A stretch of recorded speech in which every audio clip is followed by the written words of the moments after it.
கர்த்தருடைய நாமத்திற்கு ஸ்தோத்திரம். ஒவ்வொரு நாளும் கேட்பதன் மூலம் ஒரு வருடத்தில் பைபிள் வாசிப்பை முடிக்க இந்த சேனல் உதவுகிறது. Please subscribe and support us. இன்றைய வேத பகுதி நியாயாதிபதிகள் அதிகாரம் 6. பின்னும் இஸ்ரவேல் புத்திரர் கர்த்தரின் பார்வைக்கு பொல்லாப்பானதை செய்தார்கள். அப்பொழுது கர்த்தர் அவர்களை 7 வருஷம் மீதியானியரின் கையில் ஒப்புக் கொடுத்தார்.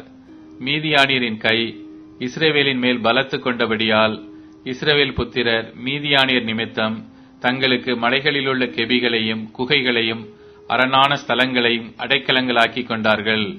இஸ்ரவேலர் விதை விதைத்திருக்கும் போது மீதியானியரும் அமலேக்கியரும் கிழக்கத்தி புத்திரரும் அவர்களுக்கு விரோதமாய் எழும்பி வந்து அவர்களுக்கு எதிரே பாளையம் இறங்கி காசாவின் எல்லை மட்டும் நிலத்தின் விளைச்சலை கெடுத்து இஸ்ரவேலிலே ஆகாரத்தையாகிலும் ஆடு மாடுகள் கழுதைகளையாகிலும் வைக்காதே போவார்கள். அவர்கள் தங்கள் மிருக ஜீவன்களோடும் தங்கள் கூடாரங்களோடும் வெட்டு கிளிகளைப் போல் திரளாய் வருவார்கள். அவர்களும் அவர்கள் ஒட்டகங்களும் எண்ணி முடியாததாயிருக்கும். இந்த பிரகாரமாக தேசத்தை கெடுத்துவிட அதிலே வருவார்கள். இப்படி மீதியானியராலே இஸ்ரவேலர் மிகவும் சிறுமைப்பட்டார்கள். அப்பொழுது இஸ்ரவேல் புத்திரர் கர்த்தரை நோக்கி முறையிட்டார்கள். இஸ்ரவேல் புத்திரர் மீதியானியர் நிமித்தம் கர்த்தரை நோக்கி முறையிட்ட போது கர்த்தர் ஒரு தீர்க்கதரிசியை அவர்களிடத்திற்கு அனுப்பினார். அவன் அவர்களை நோக்கி, இஸ்ரவேலின் தேவனாகிய கர்த்தர் உரைக்கிறது என்னவென்றால், நான் உங்களை எகிப்திலிருந்து வரவும் அடிமைத்தன வீட்டிலிருந்து புறப்படவும் செய்து எகிப்தியர் கையினின்றும் உங்களை ஒடுக்கின யாவருடைய கையினின்றும் உங்களை ரட்சித்து அவர்களை உங்களுக்கு முன்பாக துரத்தி அவர்கள் தேசத்தை உங்களுக்கு கொடுத்து நான் உங்கள் தேவனாகிய கர்த்தர் என்றும் நீங்கள் குடியிருக்கும் அவர்கள் தேசத்திலுள்ள எமோரியருடைய தேவர்களுக்கு பயப்படாதிருங்கள் என்றும் உங்களுக்கு சொன்னேன். நீங்களோ என் சொல்லை கேளாதே போனீர்கள் என்கிறார் என்று சொன்னான். அதற்கு பின்பு கர்த்தருடைய தூதனானவர் வந்து அபியேஸ்ரியனான யோவாசின் ஊராகிய ஒப்ராவில் இருக்கும் ஒரு கர்வாலி மரத்தின் கீழ் உட்கார்ந்தார். அப்பொழுது அவனுடைய குமாரன் கிதியோன் கோதுமையை மீதியானியரின் கைக்கு தப்புவிக்கிறதற்காக ஆலைக்கு சமீபமாய் அதை போரடித்தான். கர்த்தருடைய தூதனானவர் அவனுக்கு தரிசனமாகி, பராக்கிரமசாலியே, கர்த்தர் உன்னோடே இருக்கிறார் என்றார். அப்பொழுது கிதியோன் அவரை நோக்கி, என் ஆண்டவனே, கர்த்தர் எங்களோடே இருந்தால் இவையெல்லாம் எங்களுக்கு நேரிடுவானேன்? கர்த்தர் எங்களை எகிப்திலிருந்து கொண்டு வரவில்லையா என்று எங்கள் பிதாக்கள் எங்களுக்கு விவரித்து சொன்ன அவருடைய அற்புதங்கள் எல்லாம் எங்கே? இப்பொழுது கர்த்தர் எங்களை கைவிட்டு மீதியானியர் கையில் எங்களை ஒப்புக் கொடுத்தாரே என்றான். அப்பொழுது கர்த்தர் அவனை நோக்கி பார்த்து, உனக்கு இருக்கிற இந்த பலத்தோடே போ, நீ இஸ்ரவேலை மீதியானியரின் கைக்கு நீங்களாக்கி ரட்சிப்பாய். உன்னை அனுப்புகிறவர் நான் அல்லவா என்றார். அதற்கு அவன், என் ஆண்டவரே, நான் இஸ்ரவேலை எதினாலே ரட்சிப்பேன்? இதோ மனாசேயில் என் குடும்பம் மிகவும் எளியது, என் தகப்பன் வீட்டில் நான் எல்லாரிலும் சிறியவன் என்றான். அதற்கு கர்த்தர், நான் உன்னோடே கூட இருப்பேன். ஒரே மனுஷனை முறிய அடிப்பது போல நீ மீதியானியரை முறிய அடிப்பாய் என்றார். அப்பொழுது அவன், உம்முடைய கண்களில் இப்பொழுதும் எனக்கு தயை கிடைத்ததானால் என்னோடே பேசுகிறவர் தேவரீர்தான் என்று எனக்கு ஒரு அடையாளத்தை காட்ட வேண்டும். நான் உம்மிடத்திற்கு என் காணிக்கையை கொண்டு வந்து உமக்கு முன்பாக வைக்கும் அளவும் இவ்விடம் விட்டு போகாதிருப்பீராக என்றான். அதற்கு அவர், நீ திரும்பி வருமட்டும் நான் இருப்பேன் என்றார். உடனே கிதியோன் உள்ளே போய் ஒரு வெள்ளாட்டுக் குட்டியையும் ஒரு மரக்கால் மாவிலே புளிப்பில்லாத அப்பங்களையும் ஆயத்தப்படுத்தி இறைச்சியை ஒரு கூடையில் வைத்து ஆணத்தை ஒரு கிண்ணத்தில் வார்த்து அதை வெளியே கர்வாலி மரத்தின் கீழ் இருக்கிற அவரிடத்தில் கொண்டு வந்து வைத்தான். அப்பொழுது தேவனுடைய தூதனானவர் அவனை நோக்கி, நீ இறைச்சியையும் புளிப்பில்லாத அப்பங்களையும் எடுத்து இந்த கற்பாறையின் மேல் வைத்து ஆணத்தை ஊற்று என்றார். அவன் அப்படியே செய்தான்.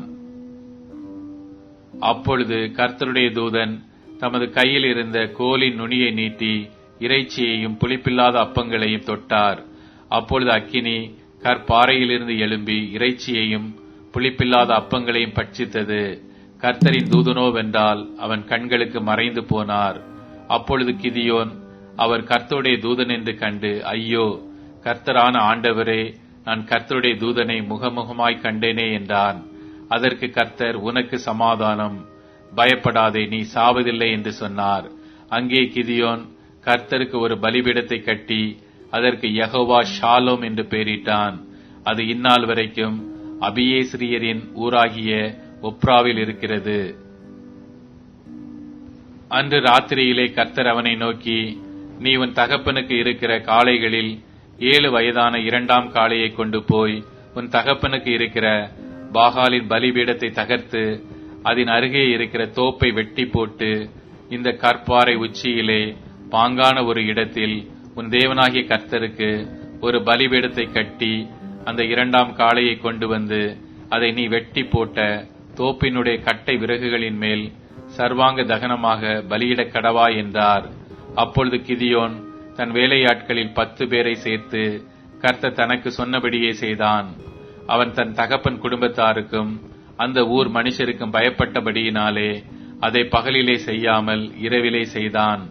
அந்த ஊர் மனுஷர் காலமே எழுந்திருந்த போது இதோ பாகாலின் பலிபீடம் தகர்க்கப்பட்டதும் அதன் அருகே இருந்த தோப்பு வெட்டி போடப்பட்டதும் கட்டப்பட்டிருந்த பலிபீடத்தின் மேல் அந்த 2ஆம் காலை பலியிடப்பட்டதுமாயிருக்க அவர்கள் கண்டு ஒருவரை ஒருவர் நோக்கி, இந்த காரியத்தை செய்தவன் யார் என்றார்கள். கேட்டு விசாரிக்கிற போது யோவாசின் மகன் கிதியோன் இதை செய்தான் என்றார்கள். அப்பொழுது ஊரார் யோவாசை நோக்கி, உன் மகனை வெளியே கொண்டு வா, அவன் பாகாலின் பலிபீடத்தை தகர்த்து அதன் அருகே இருந்த தோப்பை வெட்டி போட்டான், அவன் சாக வேண்டும் என்றார்கள். யோவாஸ் தனக்கு விரோதமாக நிற்கிற அனைவரையும் பார்த்து, நீங்களா பாகாலுக்காக வழக்காடுவீர்கள்? நீங்களா அதை ரட்சிப்பீர்கள்? அதற்காக வழக்காடுகிறவன் இன்று காலையிலே தானே சாகக் கடவன். அது தேவனானால் தன் பலிபீடத்தை தகர்த்தது நிமித்தம் அது தானே தனக்காக வழக்காடட்டும் என்றான். தன் பலிபீடத்தை தகர்த்தது நிமித்தம் பாகால் அவனோட வழக்காடட்டும் என்று சொல்லி அந்நாளிலே அவனுக்கு எரு பாகால் என்று பெயரிடப்பட்டது. மீதியானியரும் அமலேக்கியரும் கிழக்கத்தி புத்திரர் யாவரும் ஏகமாய் கூடி ஆற்றை கடந்து வந்து இஸ்ரேல் பள்ளத்தாக்கிலே பாளையமிறங்கினார்கள். அப்பொழுது கர்த்தருடைய ஆவியானவர் கிதியோன் மேல் இறங்கினார். அவன் எக்காலம் ஊதி அபியேஸ்ரியரை கூப்பிட்டு தனக்கு பின் செல்லும்படி செய்து மனாசே நாடெங்கும் ஸ்தானாபதிகளை அனுப்பி அவர்களையும் கூப்பிட்டு தனக்கு பின் செல்லும்படி செய்து ஆசேர், செபுலோன், நப்தலி நாடுகளிலும் ஆட்களை அனுப்பினான். அவர்களும் அவனுக்கு எதிர்கொண்டு வந்தார்கள். அப்பொழுது கிதியோன் தேவனை நோக்கி, தேவரே சொன்னபடி என் கையினாலே இஸ்ரவேலை ரட்சிக்க வேண்டுமானால் இதோ நான் மயிருள்ள ஒரு தோலை கழுத்திலே போடுகிறேன். பனி தோளின் மேல் மாத்திரம் பெய்து பூமியெல்லாம் காய்ந்திருந்தால் அப்பொழுது தேவரீர் சொன்னபடி இஸ்ரவேலை என் கையினால் ரட்சிப்பீர் என்று அதனாலே அறிவேன் என்றான். அப்படியே ஆயிற்று. அவன் மறுநாள் காலமே எழுந்திருந்து தோலை கசக்கி அதிலிருந்த பனி நீரை ஒரு கிண்ணம் நிறைய பிழிந்தான். அப்பொழுது கிதியோன் தேவனை நோக்கி, நான் இன்னும் ஒரு விசை மாத்திரம் பேசுகிறேன், உமது கோபம் என் மேல் மூளாதிருப்பதாக. தோளினாலே நான் இன்னும் ஒரே விசை சோதனை பண்ணட்டும். தோல் மாத்திரம் காய்ந்திருக்கவும் பூமி எங்கும் பனி பெய்திருக்கவும் கட்டளையிடும் என்றான். அப்படியே தேவன் அன்று ராத்திரி செய்தார். தோல் மாத்திரம் காய்ந்திருந்து பூமி எங்கும் பனி பெய்திருந்தது.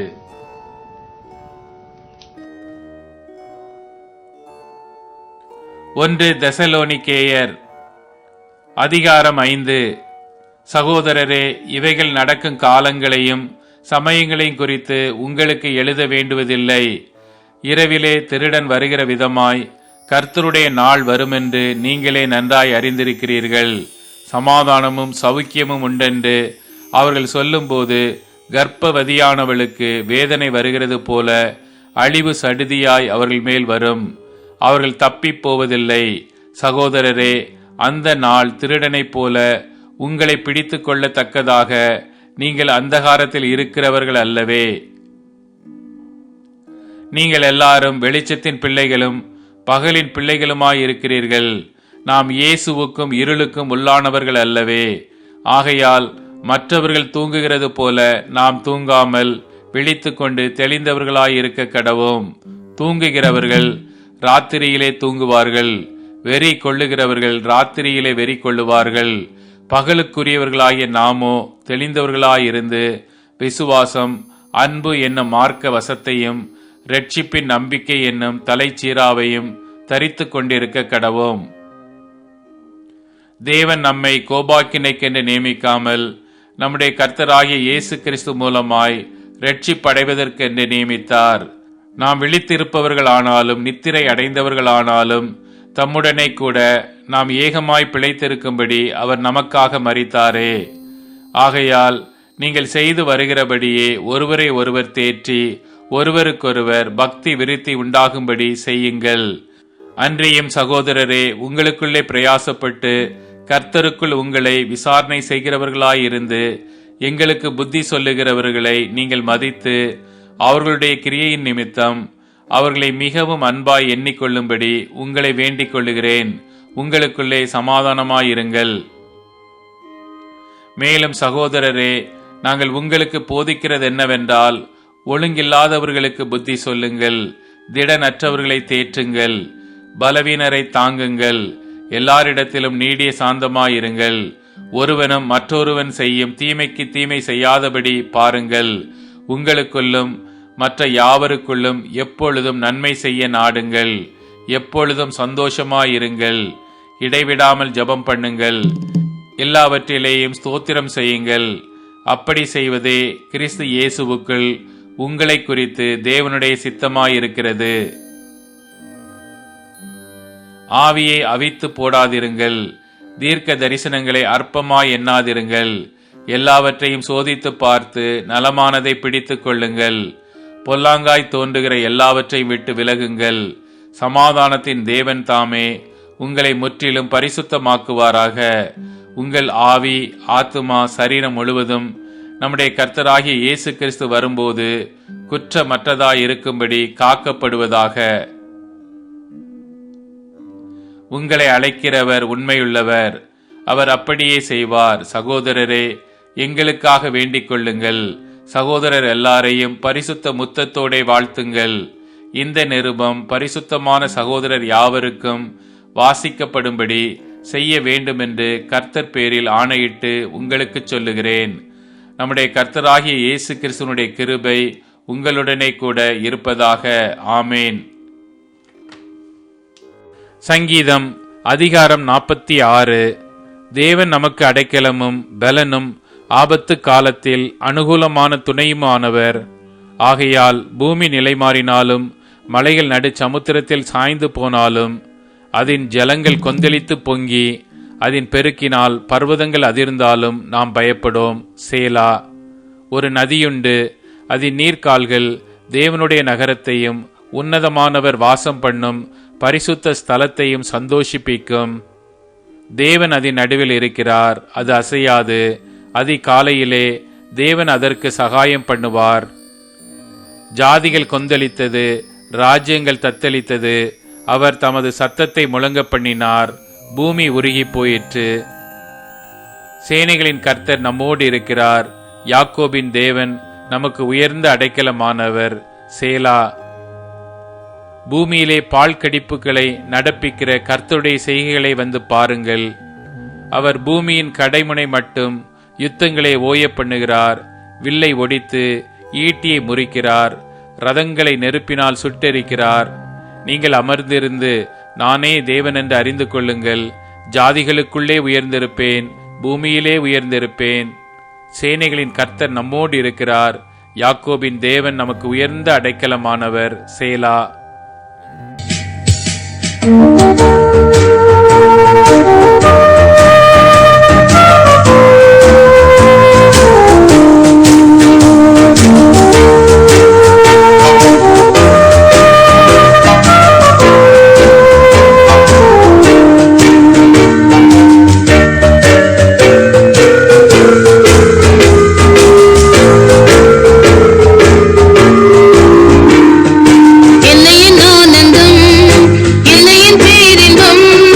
என்னையின்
இப்போது tune in, Spotify, Amazon music மற்றும் யூடியூப் மியூசிக் ஆகியவற்றில் நமது பைபிள் 365 சேனல் கிடைக்கிறது. ஃபாலோ பண்ணுங்க.